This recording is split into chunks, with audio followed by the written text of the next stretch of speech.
Video শুরুতেই আপনাদেরকে একটা গুড নিউজ দিয়ে রাখি। আজকের ভিডিওতে কিন্তু গিভওয়ে থাকছে, মানে আজকের ভিডিওতে একটা স্মার্ট ওয়াচ গিভওয়ে করব।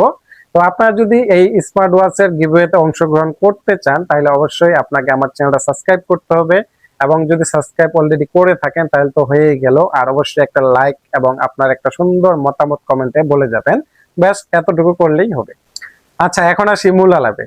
এই মুহূর্তে আপনি যদি একটা ব্র্যান্ড নিউ স্মার্টফোন নিতে চান তাহলে অবশ্যই বলবো কয়েকবার ভেবে তারপরে আপনি সিদ্ধান্তটা নেন। কারণ আপনার একটু ভুলের কারণে কিন্তু আপনার 10 হইতে 20 হাজার টাকা নষ্ট হয়ে যেতে পারে। এই মুহূর্তে ব্র্যান্ড নিউ স্মার্টফোনের দাম কোন হারে বাড়ছে এটা তো আপনারা অলরেডি দেখতেছেনই। যেই ফোনটা আগে 15,000 টাকায় নিতেন ওই ফোনটা বর্তমানে কিনতে হচ্ছে 21 হইতে 22 হাজার টাকা। আর যেটা আমরা 22 হইতে 23 হাজার টাকায় নিতাম ওই ফোনটা নিতে হচ্ছে আপনাদেরকে 30 হইতে 32 হাজার টাকা। তো এই মুহূর্তে এসে আপনি কি 32 হাজার টাকা দিয়ে একটা ব্র্যান্ড নিউ ফোন নেওয়া ভালো হবে, নাকি আপনি একটা সেকেন্ড হ্যান্ড ফোন নেবেন যেটা ফ্ল্যাগশিপ ফোন হবে?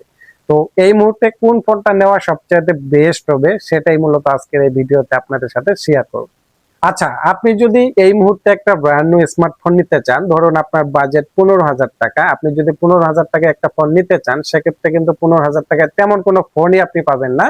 স্পেশালি যারা নাকি একটু ব্র্যান্ডের ফোন নিতে চান, যেমন স্যামসাং বলেন, তারপর ভিভো বলেন, তারপর আরো অনেকগুলো কোম্পানি যেমন শাওমি, যেমন রেডমির কিছু ফোন, এই ফোনগুলো যদি আপনি নিতে যান আসলে 15,000 টাকার ভিতর ফোন পাওয়াটা খুবই মুশকিল।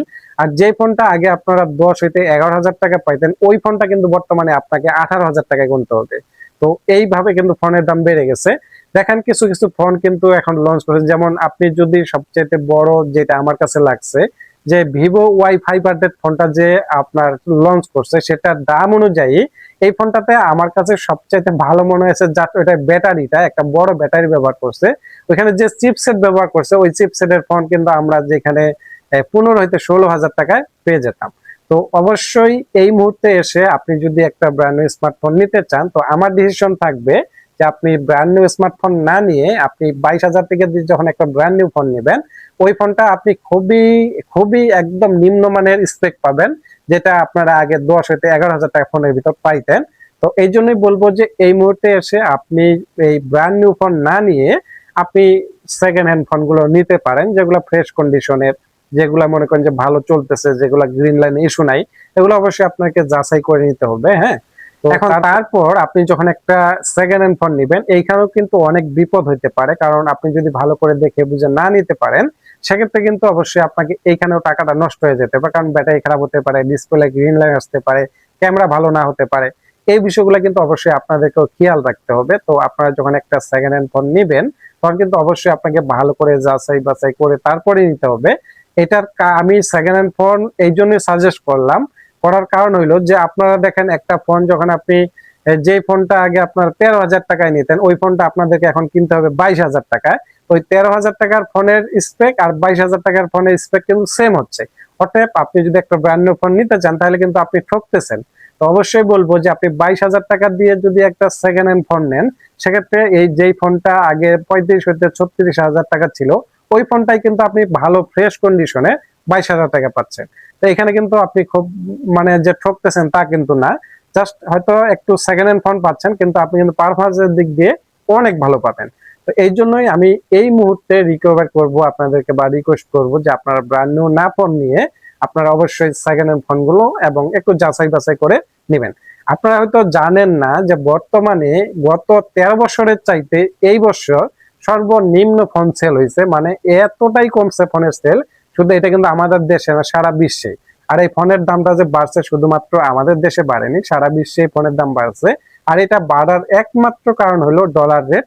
আর দ্বিতীয়ত হলো যে এটার যে বর্তমানে যে র্যামের বিষয়টা, আসলে র্যামটা যে দাম বাড়ছে, র্যামের দামের বাড়ার কারণেই কিন্তু মূলত ফোনের দামও অনেক বেড়ে গেছে। এই মুহূর্তে আপনি যদি একটা ব্র্যান্ড নিউ ফোন নিতে চান তাহলে আমি অবশ্যই আপনাকে নিষেধ করব যে এই মুহূর্তে ব্র্যান্ড নিউ ফোন না নেওয়াটাই ভালো। আপনারা সেকেন্ড হ্যান্ড ফোন গুলোই দেখতে পারেন, কারণ আপনি 30,000 টাকা দিয়ে বা 35,000 টাকা দিয়ে একটা ব্র্যান্ড নিউ ফোন নিলে আপনার যে স্পেকটা না পাবেন তার চাইতে হাজার হাজার হাজার গুণ ভালো স্পেক পাবেন আপনি যদি একটা সেকেন্ড হ্যান্ড ফোন নেন। মানে 30,000 35,000 টাকা দিয়ে আপনি কিন্তু ফ্ল্যাগশিপ ফোন নিতে পারবেন, যেমন স্যামসাং গ্যালাক্সি S23 FE ফোনটা, এটা কিন্তু আপনি 30 হইতে 35 হাজার টাকার ভিতরে একদম ফ্রেশ কন্ডিশনে ভালো ফোন পেয়ে যাবেন। তো স্যামসাং এর আরো বেশ কিছু ফোন আছে, হ্যাঁ, এগুলা কিন্তু আপনারা দেখতে পারেন। তো আমার অবশ্যই সাজেস্ট থাকবে যে আপনারা বর্তমানে সেকেন্ড হ্যান্ড ফোন নেন, কারণ ফোনের বাজার আরো বাড়বে ভাই, সামনে আরো বাড়বে, কারণ এই 2027 সালটা পুরোটাই বাড়বে। সম্ভবত 2028 সালের মাঝামাঝি গিয়ে বা শেষের দিকে হয়তো বা ফোনের দাম কিছুটা কমতে পারে। তো আজকের ভিডিওটা এই পর্যন্তই। যদি ভিডিওটা ভালো লেগে থাকে অবশ্যই চ্যানেলটা সাবস্ক্রাইব করে আমার পাশে থাকবেন।